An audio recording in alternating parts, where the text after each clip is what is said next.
This, once a star of bright, remote idea, or imagination's comet trail of dream, took now a close shape of reality.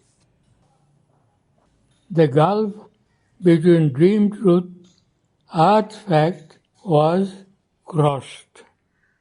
The wonder worlds of life were dreams no more. His vision made all they unveiled its own. Their scenes, their happenings met his eyes and heart and smote them with pure loveliness and bliss.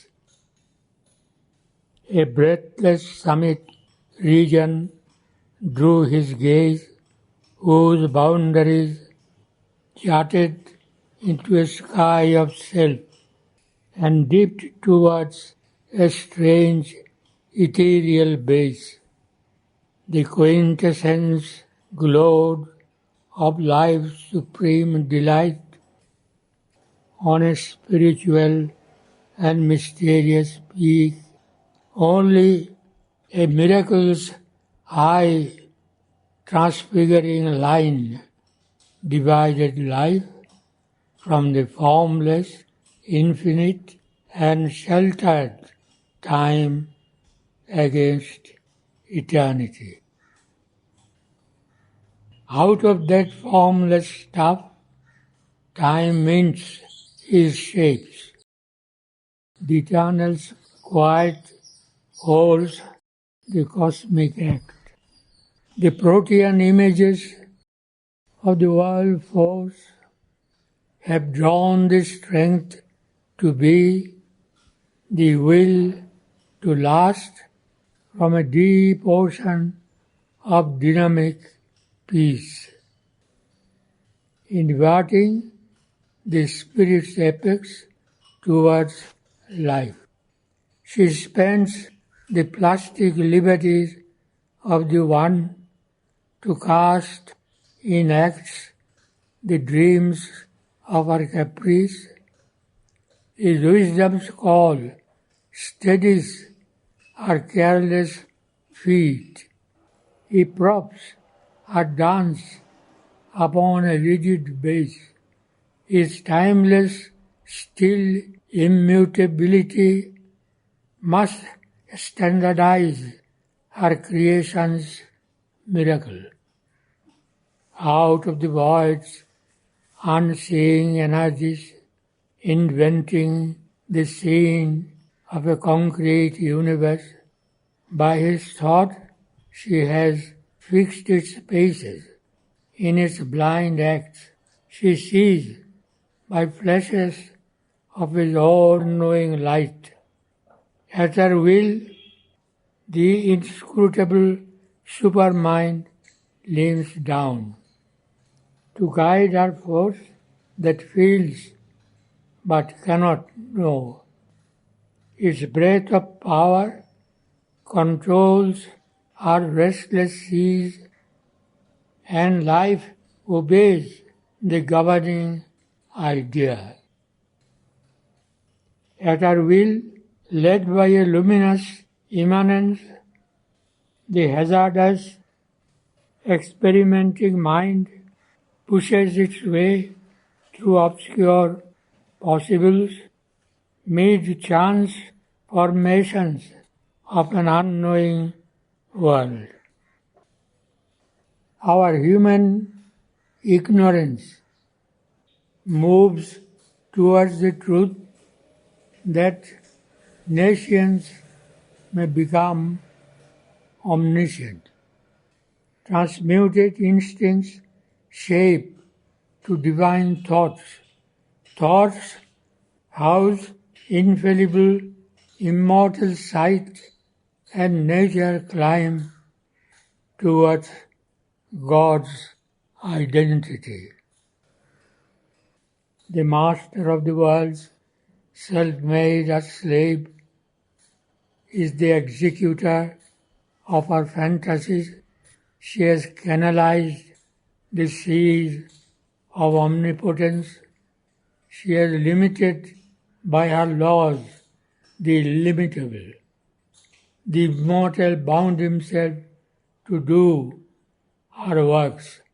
He labors at the tasks her ignorance sets, hidden in the cave of our mortality.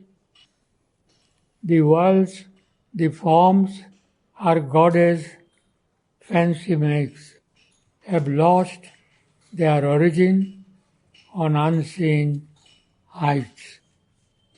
Even severed, staying from their timeless source, even deformed, obscure, accursed, and fallen, since even fall has its perverted joy, and nothing she leaves out that serves delight.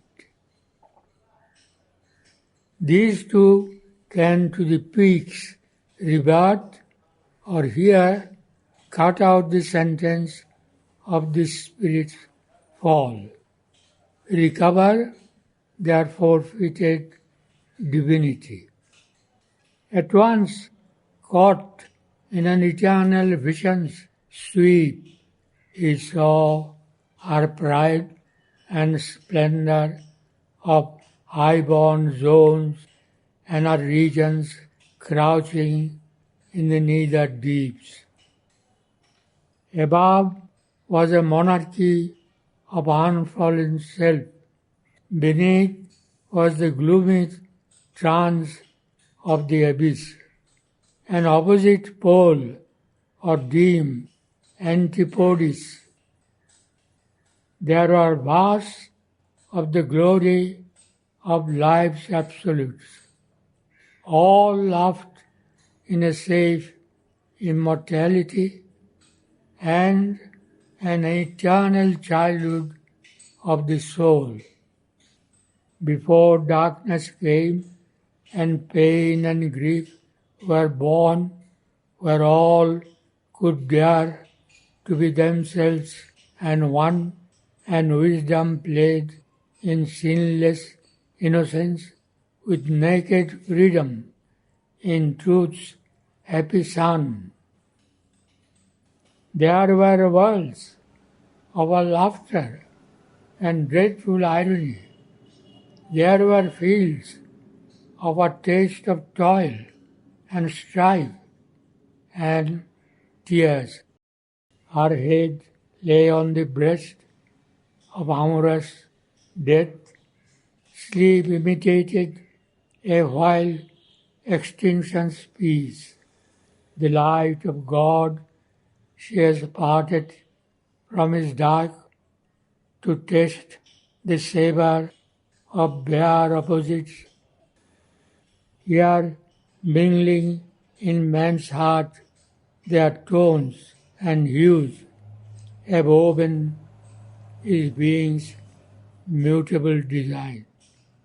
Is life a forward rippling stream in time? Is nature's constant, fixed mobility, his soul a moving picture's changeful film, is cosmos chaos of personality? The grand creatrix with her cryptic touch has turned to pathos and power being's self-dream, made a passion play of its fathomless mystery. But here were worlds lifted halfway to heaven. The veil was there, but not the shadowy wall. In forms not too remote from human grasp, some passion of the inviolate purity broke through, a ray of the original bliss. Heaven's joys might have been earth's if earth were pure. There could have reached our divinized sense and heart some natural felicities, bright extreme, some thrill of supernature's absolutes. All strengths could laugh and sport on earth's hard roads and never feel her cruel edge of pain. All love could play and nowhere nature's shame. But she has stabled her dreams in matter's courts, and still her doors are barred to things supreme. These worlds could feel God's breath visiting their tops, some glimmer of the transcendence hymn was there. Across the white ionic silences, immortal figures of embodied joy traversed wide spaces near to eternity's sleep. Pure mystic voices in beatitude's hush appealed to love's immaculate sweetnesses, calling his honeyed touch to thrill the worlds, his blissful hands to seize on nature's limbs, his sweet intolerant might of union to take all beings into his Saviour arms, drawing to his pity the rebel and the waif, to force on them the happiness they refuse, a chant hymeneal to the unseen divine, a flaming rhapsody of white desire lured an immortal music into the heart and woke the slumbering ear of ecstasy. A purer, fierier sense had there its home, a burning urge no earthly limbs can hold.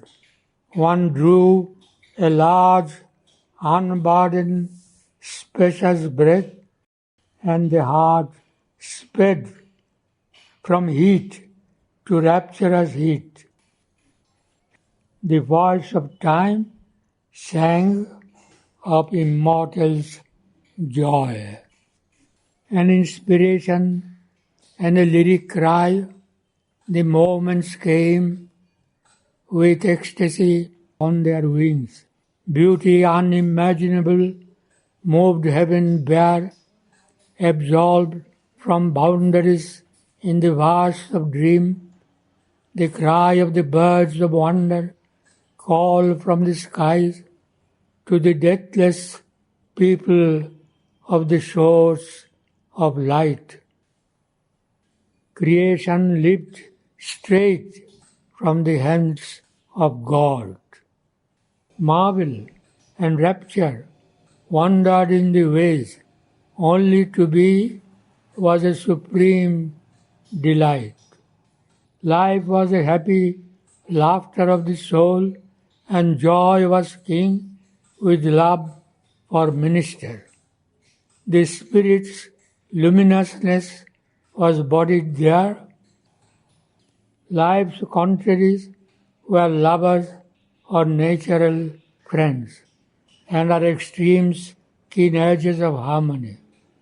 Indulgence with a tender purity came and nursed the God on our maternal breast.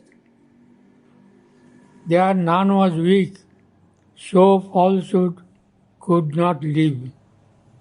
Ignorance was a thin shade protecting light. Imagination, the free will of truth. Pleasure, a candidate for heaven's fire. The intellect was beauty's worshipper. Strength was the slave of calm spiritual law. Power had its head upon the breast of bliss.